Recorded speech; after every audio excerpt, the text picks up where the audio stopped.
मुझको जो संस्कृत और मराठी भाषा में था, तो उसके अंदर 31 श्लोक थे। एक श्लोक में शुरू में सुनाया कि जब सृष्टि पर आपत्ति काल आता है तो भगवान विष्णु ईश्वर के पास जाता है। तब मेरे मन में विचार आया और भी एक भगवान है, ईश्वर।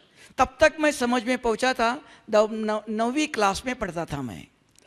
तब तक मुझे कंक्लूजन में आया मैं कि विष्णु सब कुछ है।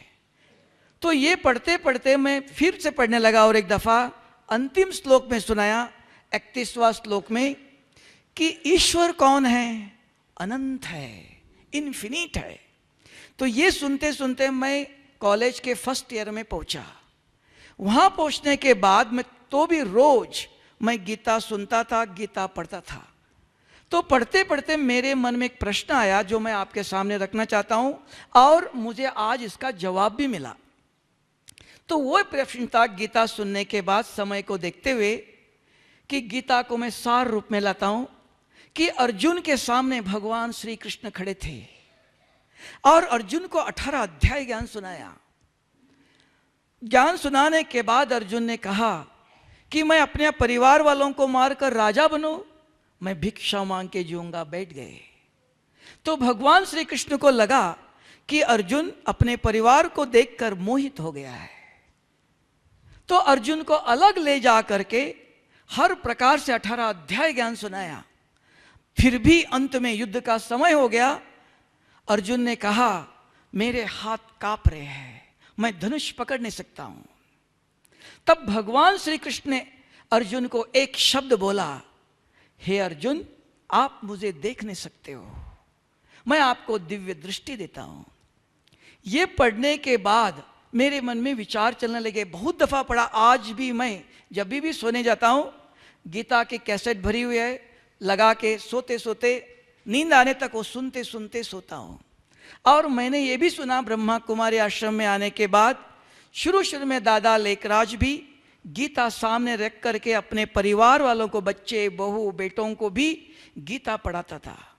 जब गीता पढ़ाता था तो बहू बच्चे बेटे, जब गीता बाबा ने, ब्रह्मा दादा लेखराज ने हाथ में पकड़ा, तब उनको श्री कृष्ण दिखाई देता था। गीता जैसी नीचे रखी, दादा लेखराज है। तो ऐसे संस्था शुरू हुई है। तो मेरे मन में, मैं भी बचपन से गीता आज तक भी सुनता रहता। जब जब सुनता हूं तब तब नए नए अर्थ सामने आ जाते हैं। एक एक शब्द का अर्थ नया लगता है कि मैंने कभी पढ़ी नहीं है ये। तो तब लगा, मेरे मन में आया कि यहां पढ़ने के बाद भगवान ने कौन सा रूप दिखाया? विश्व रूप दिखाया। तो वो कौन सा होगा? तब मुझे आज भी जवाब मिला। तो उसके अंदर मेरे मन में था, गीता के पहले श्लोक में सुनाया, श्री मत भगवत गीता है। श्री माना श्रेष्ठ, श्रेष्ठ मत देने के लिए कौन आया है? भगवत गीता है। जो आज जैसा वकील साहब ने सुनाया कि भगवान कौन?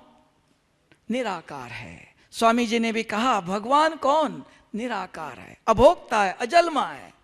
तो निराकार भगवान श्री कृष्ण के तन में प्रवेश कर अर्जुन को ज्ञान सुना रहे थे। अर्जुन श्री कृष्ण को देख रहे थे, निराकार को देख नहीं सकते थे। तब कहा, हे अर्जुन, आप मुझे देख नहीं सकते हो, मैं आपको वो दिव्य दृष्टि देता हूं। जो आज मुझे वो दिव्य दृष्टि यहां मिली, समझ में आया कि स्वामी जी ने भी स्पष्ट किया, आज जुरिस्ट वालों ने भी स्पष्ट किया कि तभी मेरा एक विचार था, इन दोनों को, ये दोनों भारत के अंदर, विश्व के अंदर बहुत बड़ी सत्ता है। तो ये दोनों के अंदर समझ में आ जाए, और आप और हम इधर बैठे हैं, तो आप भी देखना, समझ करके आपको क्या प्राप्त हुआ आज के सेशन से, ये आप अनुभव जरूर लिखना कि मुझे क्या प्राप्त हुआ, क्या समझ में आया। क्योंकि हमें सुनने के बाद कि कुछ एक निर्णय में पहुंचना है।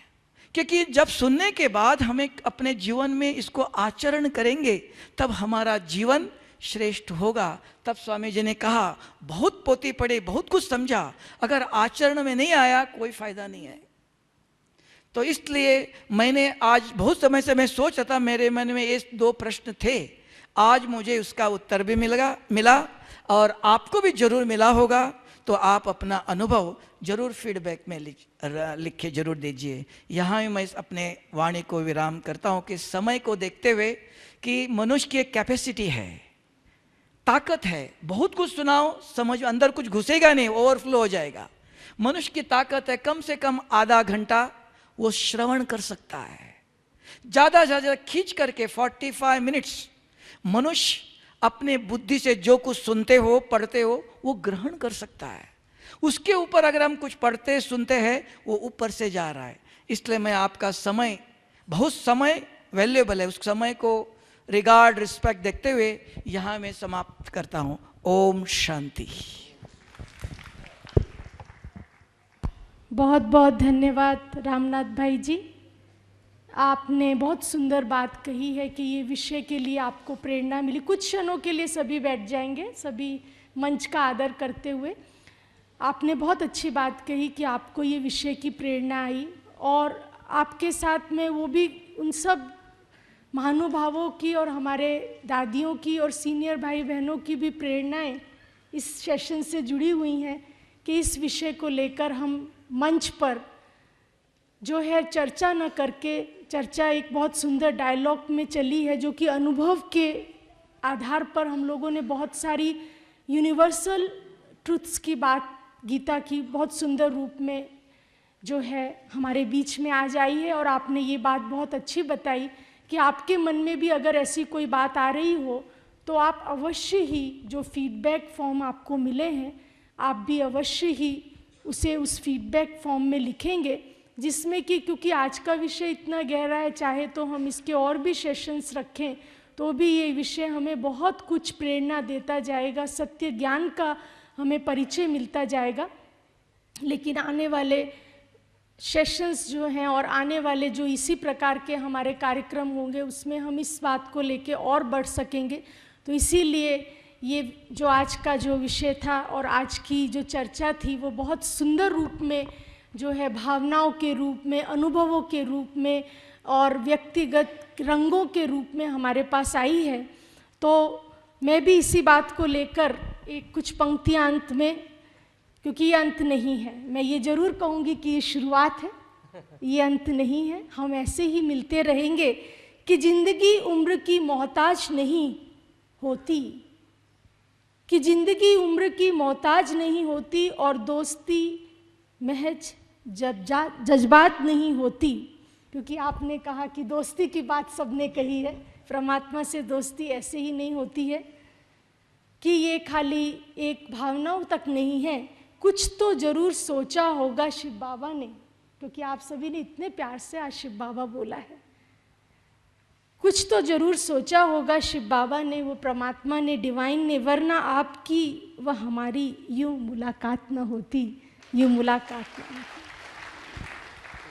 जी, अभी मैं जब बातचीत कर रही थी हमारे आदरणीय चक्रपाणी जी से, थीसिस की बात हुई, तो आपकी आज्ञा से ये कॉपी मंगवाई है। ये मेरी एक ओरिजिनल कॉपी है जिसमें गीता की बात को इस्टेब्लिश किया है, यूनिवर्सल ट्रुथ की बात को भी लिया है, और ये शीघ्र ही पुस्तक बनने वाली है। लेकिन ये ऐसा मंच था और ऐसी बात निकली, तो मैं आदरणीय हमारे बहुत जिसको कहें पूजनीय यहाँ पर उपस्थित हैं, उनको ये पुस्तक दिखाकर आप सभी को दिखाने के लिए मैं रिक्वेस्ट करूँगी। फिर बाद में तो ये पुस्तक बनेगी। अच्छा, ये दिखाने के लिए है और मैं सोचा लेने के लिए। लेने के लिए भी आपके लिए कॉपी है, पर अभी एक ही कॉपी है, तो ये हमने सोचा जैसे आपसे बातचीत हुई, ये यूनिवर्सल वैल्यूज़ और जिसको कहें कि वैल्यूज़ को लेकर ये पहली डॉक्टरेट हुई है जिसमें गीता को और गीता के भगवान को बहुत अच्छी तरह से डिफाइन किया।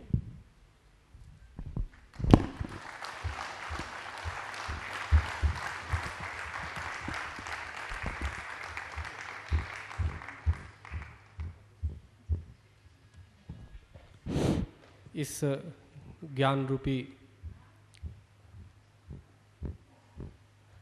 जो ये प्रकाश है, प्रकाश रूपी ज्ञान है, आपने जिस पे 33 लिखा है, इसके लिए हमारी मंगल कामना तो है ही है। और एक आप के लिए 2 लाइन कि आप जहाँ भी जाओगी रोशनी बिखेरोगी।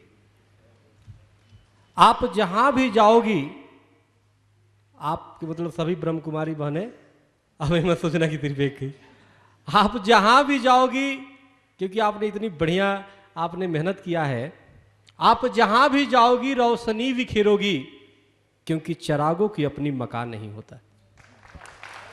इन्हीं चंद शब्दों के साथ आपको मंगल कामना, शुभकामना और आशीर्वाद। मुझे बहुत खुशी हुई कि आपके पवित्र हाथों में और इस भावनाओं के साथ, क्योंकि जो भी इसको टच करता है वो एक होली ग्रंथ के रूप में आज तक इसको वो भावना से ही देखता है, और आज के विषय से लेकर इस पे रिसर्च का विषय भी लिया गया है।